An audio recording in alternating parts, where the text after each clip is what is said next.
உலக தமிழர்கள் அனைவருக்கும் வணக்கம் மற்றும் வைத்தியர்களும் இயற்கை ஆர்வலர்களுக்கும் வணக்கம். இந்த கிழங்கு பார்த்திங்கன்னா மிக ஒரு பிரபலமான சித்த மருத்துவத்தில் சித்தர்கள் பயன்படுத்தக்கூடிய ஒரு கிழங்கு. இப்போ நிறைய மக்கள் பயன்படுத்துகிறாங்க. ஒரு நல்ல கிழங்கு முடவாட்டுக்கால், மிக ஒரு அற்புதமான கிழங்கு.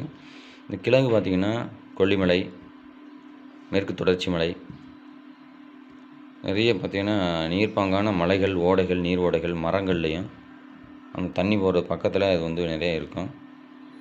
இந்த கிழங்கை நம்ம எடுத்து நல்ல மருந்துகளுக்கு நிறைய கொல்லிமலையெல்லாம் பார்த்திங்கன்னா சூப் ரெடி பண்ணி கொடுக்குறாங்க. அந்த ஆகாய கங்கை இப்போ நம்ம பார்க்க போகிறோம் அப்படின்னா ஒரு 1000 படிக்கட்டு இருக்கும். அந்த 1000 படிக்கட்டில் நம்ம ஏறி இறங்கிட்டு வர்ற ஒரு வழியுமே தெரியாது. இந்த ஒரு சூப்பு மட்டும் நம்ம குடித்தோம் அப்படின்னா அந்தளவுக்கு இந்த சூப்பினுடைய பயன்கள் நம்ம பெயின் கில்லராக அது பயன்படுது. 4448 வியாதிக்கும் இந்த கிழங்கு நல்ல ஒரு அற்புத பயன்களை கொடுக்குதுன்னு சித்தர்கள் சொல்கிறாங்க. மூட்டுக்கு மிக அற்புதமாக வேலை செய்யக்கூடிய மருந்தாக மக்கள் அனுபவத்தில் வச்சுருக்காங்க. எலும்புகளில் நல்லா வேலை செய்யக்கூடியது. சிலிக்கா, பாஸ்பரஸ், நிறைய இதில் சத்துக்கள், எலும்புக்கு தேவையான கால்சியம் இதெல்லாம் நிறைய இருக்குது. இதை நம்ம சூப் வச்சு குடிக்கலாம். நம்ம சாதாரணமாக சூப் வச்சு குடிக்கலாம். கொஞ்சம் சிறிதளவு பட்டை, ஜீரகம், ஒரு சின்ன தக்காளி, 2 மிளகு போட்டு அப்படியே கஷாயம் வச்சு கொடுத்தீங்கன்னா முடவாட்டுக்கால் சூப் ரெடி ஆகிடும். இந்த சூப்பில் பார்த்திங்கன்னா சுகர் கண்ட்ரோல் ஆகுது. L4, L5 பேக் பெயின், உடம்பில் மூட்டு ஜவ்வு தேய்மானம், ஜவ்வு கட்டாகிறது, ஏசிஎல் ஜவ்வு கட்டாகிறது, இந்த மாதிரி இந்த மூட்டுகளோட பசைகளை பலப்படுத்தி, தசைகளை பலப்படுத்தி ஒரு மூட்டுக்கு நல்ல வலுவு சேர்க்குது. எலும்புகளில் வரக்கூடிய பிரச்சனைகள் எல்லாத்துக்குமே ஒரு நல்ல சொல்யூஷன் அது பயன்படுது. வேறு பார்த்திங்கன்னா என்னென்ன வியாதிக்கெலாம் அதை சாப்பிட்லாம். சிறுநீரக சம்மந்தமான சிறுநீரக சுருக்கம், சிறுநீரக டானிக்கே அதை யூஸ் பண்ணலாம். சிறுநீரகத்தை பலப்படுத்துறதுக்கும்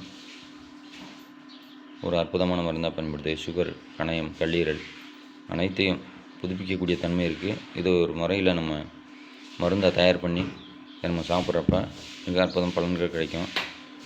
அப்படின்னா நம்ம இந்த கிழங்கை ரெடி பண்ணி கஷாயம் மாதிரி ரெடி பண்ணி நம்ம வச்சுக்கிட்டு தொடர்ந்து சாப்பிட்டே வரலாம். குழந்தையின்மைக்கு இந்த கிழங்கும் நம்ம விழுதி இலைச்சூரணமும் சேர்த்து கஷாயம் வச்சு நம்ம குடிச்சிட்டு வர்றப்ப குழந்தையின்மை பாக்கியங்கள் கிடைக்குது. ஒரு நல்லது ஒரு மருந்தாக பயன்படுது. இது பாருங்கள், இலை மலையில் இருந்து இலை அப்படியே முளைச்சிருக்காங்க. இதில் நல்ல ஒரு அற்புதமான மருந்தாக பயன்படுதுங்க. 4448 வியாதிக்கு இதை கொடுக்கலாம். நிறைய சூப் வச்சு நம்ம மக்கள் சென்னை பகுதியிலலாம் நிறையா கடையே வச்சு நடத்துகிறாங்க. அதுக்கு நல்ல ஒரு ரிசல்ட்டை வரக்கூடியது. பார்க்குறதுக்கு எளிமையாக இருந்தாலும் மலைகள் அது கிடக்கிறப்ப பார்த்திங்கன்னா ஆட்டுக்காலில் எப்படி ரோமம் இருக்கோ அதே மாதிரி ஒரு ரோமமாக இருக்கும். நல்ல ஒரு மருத்துவ பயன்களுடையது. நிறைய இதுக்கு மருத்துவ இப்போ நம்ம பயன்படுத்தலாம். வயிற்று வலி, கண்ணுக்கு தெரியாத நோய்கள் எல்லாமே நம்ம ஒரு டீ சாப்பிட்றதுக்கு பதிலாக இந்த மாதிரி சூப்பை வச்சு நீங்கள் குடிச்சிட்டு வந்தீங்கன்னா ஆஸ்பத்திரி பக்கமே போக வேண்டிய அவசியம் கிடையாது. வைத்தியர்கள்லாம் நிறைய அதை வேறு டெக்னிக்கை திராவக இறக்கி நிறைய மருந்துகளுக்கு நிறையா இது பண்ணி யூஸ் பண்ணுறாங்க. அது மாதிரி நல்ல ஒரு சொல்யூஷன் கொடுக்கக்கூடியது. பெயின் கில்லராக ஒரு அற்புதமாக வேலை செய்யக்கூடிய மருந்தாக இருக்குது. நோய் நொடிகளை கிட்ட அண்டை விடாத அளவுக்கு நிறைய மலைவாழ் மக்கள்லாம் அதை பயன்படுத்துகிறாங்க. ஆஸ்பத்திரிக்கு நான் போகிறது இல்லைங்க. ஏதாவது ஒன்றா காய்ச்சல்னா கூட அதை தான் போடுவோம். ஏன்னா காய்ச்சல்னா பாராசிட்டமால் சாப்பிட்றோம், வேறு கஷாயம் எது வேணால் அந்த பெயின் கில்லர் தான் கொடுப்பாங்க. உடம்பு வலியை போக்குறதுக்கு தான் மருந்து கொடுக்குறாங்க. சித்த மருத்துவத்துலையும் பார்த்திங்கன்னா நிறைய காய்ச்சலுக்கு உண்டான அதெல்லாம் கொடுக்குறோம். அதை கொடுக்குறப்ப இந்த கிழங்கு உடம்பு வலியை தூக்கும். அதாவது 4448 கேட்கும். காய்ச்சலுக்கும் நல்லா கேட்குது. காய்ச்சல், தலைவலி, உடம்பு எந்த வழியாக இருந்தாலும் ஒரு சூப்பு குடிச்சிட்டு கம்முன்னு 1/2 மணி நேரம் ரெஸ்ட் எடுத்திங்கன்னா நல்ல வலி, உடம்புல உள்ள வலி, காய்ச்சல், சளி இதுக்கெல்லாம் நல்ல ஒரு சொல்யூஷன் தரக்கூடியது. இப்போ சளி காய்ச்சலுக்கு போனோம்னா இந்த கிழங்கு, தூதுவளை, முசுமுசுக்கை, துளசி, 2 மிளகு இதெல்லாம் போட்டு கஷாயம் வச்சு நீங்கள் குடிச்சு வர்றப்ப சளி, காய்ச்சல் எல்லாமே குறைஞ்சிடும். ரொம்ப சளி, ஆஸ்துமா பிரச்சனையாக ஆடாதோட முசுமுசுக்கையில் இது 2யும் போட்டு மிளகு, திப்பிலி,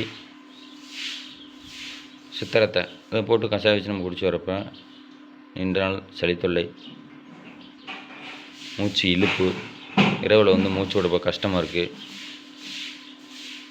இந்த ஆஸ்துமாவுக்கு வந்து நல்லா பஃப் அடிக்கிறவங்க அந்த மாதிரி ஒரு மாத்திரை போட்டு அப்படியே இழுப்பாங்க. அந்த மாதிரி வர பிரச்சனைகளுக்கெல்லாம் அது வந்து ஒரு நல்ல சொல்யூஷன் கொடுக்கக்கூடிய ஒரு அற்புதமான கிழங்கா பயன்படுது. பல விதத்தில் அந்த கிழங்கை யூஸ் பண்ணி மக்கள் வந்து பயனடையலாம். நல்லா ஆஸ்பத்திரிக்கு போகாமல் இருக்கிறதுக்கு, உடம்புகளை ஆரோக்கியமாக வச்சுக்கிறதுக்கு ஒரு மிக அற்புதமான கிழங்கு. மலைகள்லேயும் காடுகள்லேயும் கேப்பாரற்று கிடக்குது. தேவையுள்ளவங்க தெரிஞ்சவங்க பயன்படுத்தி உடலையும் உள்ளத்தையும் ஆரோக்கியமாக வைத்துக்கொள்ள வேண்டும் என்று இறைவனிடம் பிரார்த்தித்து விடைபெறுகிறேன். நன்றி, வணக்கம். இந்த வீடியோ பிடிச்சிருந்தால் லைக் பண்ணுங்கள், ஷேர் பண்ணுங்கள், சப்ஸ்கிரைப் பண்ணுங்கள், சப்போர்ட் பண்ணுங்கள். நன்றி, வணக்கம். நண்பர்களுக்கும் ஷேர் பண்ணுங்கள்.